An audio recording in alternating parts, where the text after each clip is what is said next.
Hello? Oh, shit! What was that for? Who the hell are you and why are you in my house? I'm Fury, and I sense that two brothers of mine have journeyed through here. Plus, I saw your YouTube videos. You mean that big red guy with white hair and that horny death dude?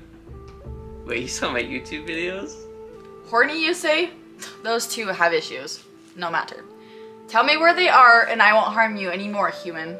I don't give two Korok seeds where those blue balling bastards are. All I ask is how the story ends, but no, wait till the next game. Well, you know what? I'm sick of waiting, and frankly, I don't give a damn. I can tell that you're very upset, human. My name's Zelda. Link, damn it. Let me tell you my story, human. No, I don't want to, because I know what's gonna happen. The game is gonna end with me not knowing what happens to War or the rest of you horsemen, and then you're gonna say, well, I guess you're gonna have to wait till the next game. Shut up and listen, or I'm gonna release your Sheikah Slate search history. Yes, ma'am.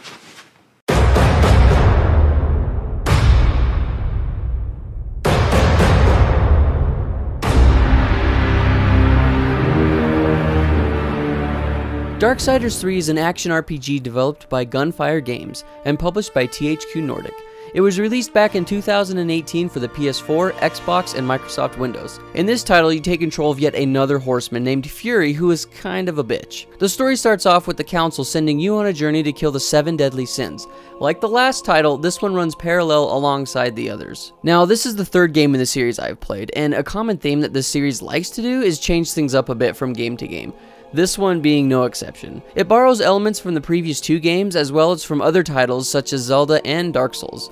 Although they tend to shake things up, the hack and slash combat doesn't change all that much. Fury's main weapon of choice in this one is a whip that is actually pretty awesome and gives you some range to your attacks as well as a grapple to swing from platform to platform. You can also sprint in this game, which is something that I wish all RPG/adventure games had. In this horseman adventure, instead of finding items throughout dungeons like in the previous 2 installments, you are given power-ups from the Lord of Hollows after you defeat most bosses. The Hollow power-ups are pretty rad and actually have multiple elements to them, no pun intended. There's a Flame Hollow which allows you to perform a charged dash up. You can walk on lava, as well as the weapon you get called the Chains of Scorn. You also burn a lot of spiderwebs with this hollow. Next is the Storm Hollow, which allows you to fly a short distance. You can hover upward on these gusts of air, and it comes with a Lance of Scorn, a lightning spear. The third is the Force Hollow, that allows you to turn into a big purple ball and Samus Aran on the walls and ceiling. It also acts as iron boots that allow you to sink in water, and it comes with the Mallet of Scorn, which hits hard and allows you to bust these purple walls. The final hollow is the Stasis Hollow, which is an ice power-up that allows you to walk on water, stasis objects, and wall jump on blue icy walls. The weapon you get is the Edge of Scorn, which is a great sword but can also be split for dual wielding. Each hollow has different effects on other items, such as your blade boomerang. By changing your hollow, you also change the elemental effect, allowing you to solve puzzles. For example, there are these sack things that hang from the walls or ceiling, and depending on what color they are, you can switch through your different hollows and throw your boomerang at them, as well as destroy walls and stasis objects. Your hollows also affect your wrath powers. The Flame Hollow wrath attack engulfs Fury in fire, hurting anything that she comes in contact with. The Storm Hollow summons 3 electric mini tornadoes which actively seek out enemies.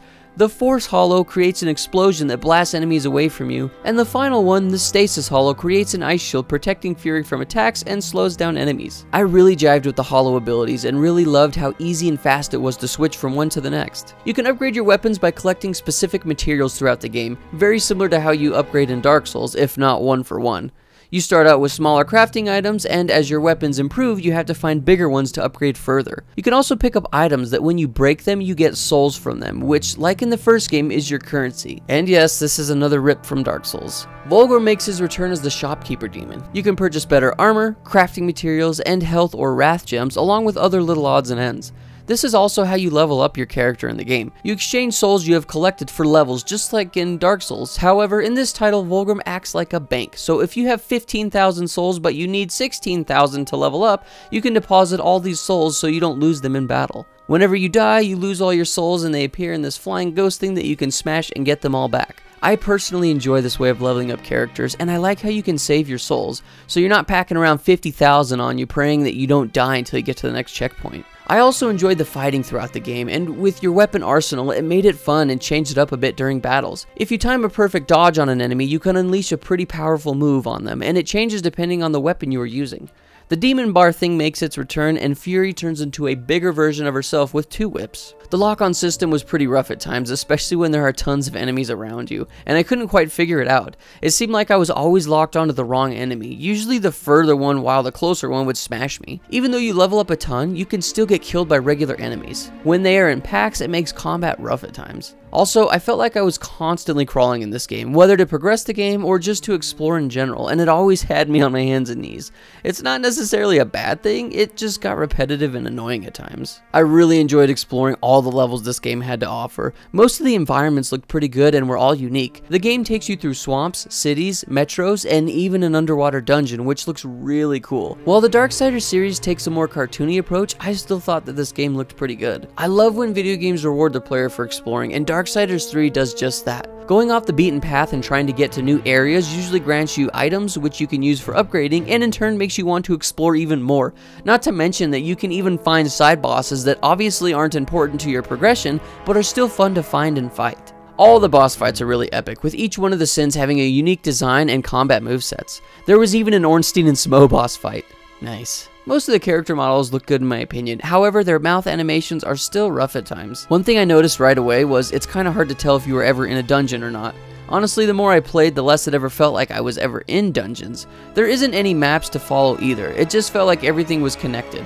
All one great big dungeon. Just like Dark Souls. Granted, this isn't a bad thing, it's just a thing. There are puzzles in this title, but most were super easy, usually consisting of you trying to get past a wall. Nothing like what the first 2 games had as far as puzzles went, and it was kind of disappointing at times. Really, this game is in the Darksiders series, but it is pretty different. There was this big tornado that I thought was a puzzle to solve, and at parts there were puzzles, but it was really freaking hard. I don't know why I had such a hard time with it. Maybe I'm the only one? I thought there was some trick, but all you had to do was run from it. That's it. Pro tip, when you get to this part, keep your purple ability active. The story isn't too crazy. Fury sets out to kill the 7 deadly sins. Like I mentioned earlier, she is definitely on the bitchy side. This is her journey of becoming less bitchy and learning who she can and can't trust. She meets Ulthane, the dwarf from the other games, and he tasks Fury with finding humans throughout the world and sending them back to him. Fury thinks humans suck, but agrees anyway. We also find out her horse dies, and that's why there isn't a horse in this game. When you meet the Lord of Hollows, he grants you powers. You find a demon dude and have a choice to kill him or the Lord of Hollows, which this decision affects what kind of ending you will get. Yeah, there are multiple endings, but they only vary slightly. You end up killing all the sins, and then you also piss off the council, but it's okay, they suck too. Afterwards, you go back to Ulthane, and he says the humans need a protector. Fury agrees and goes through the portal, but at the last second, she sees the human Jones turn into her brother Strife. The end. Darksiders 3 isn't a terrible game by any means, but it just wasn't my favorite either. It has its moments that are really fun and has that same badassery from the first games. I do enjoy how the devs aren't afraid to try new things, and with each game it feels like they did just that. But compared to the first 2, this one feels pretty different. This title was a lot closer to a Dark Souls than a Zelda, and maybe that's what my issue was. I just felt like this game had an identity crisis. While I do enjoy change, too much may not always be a good thing. Well, I'm glad you're not copying me as much, but you didn't tell me how the story ends, so thanks for nothing. Shut up, you creature whore. Fish, birds, humans, you'll sheath your master sword in anything. Why did I ever get invested in this subpar story? Please leave my house. Ew, this masturbatory, you can't even call this place a house. Why are you such a dick? I thought you were supposed to be nicer to humans. You're an elf, dipshit. Please, Hylia, just kill me. Before I go, do you really want to know how the story ends? You'll really tell me? Really, really, I feel bad for you. You're not screwing with me? You really will tell me? Yes, I will. Promise? Promise. Okay, tell me then, please. But you're gonna have to wait till the next game. Toodles, bitch! Well, she is right about the Master Sword thing. The game's kind of like mine. Want to hear about it? Who the hell are you? Thank you guys so much for watching this video. If you enjoyed it, feel free to leave a like and also subscribe. We release videos like this all the time on the channel. Also, big shout out to our Patreons. Always appreciate the support. If you want to get your name at the end of each of our Friday videos like what you see on screen, head over to our Patreon where you can get exclusive podcasts, the podcast early, as well as behind the scenes content and vlogs that get cut from the YouTube channel. Anyway, thank you guys for watching, and as always, keep it rad.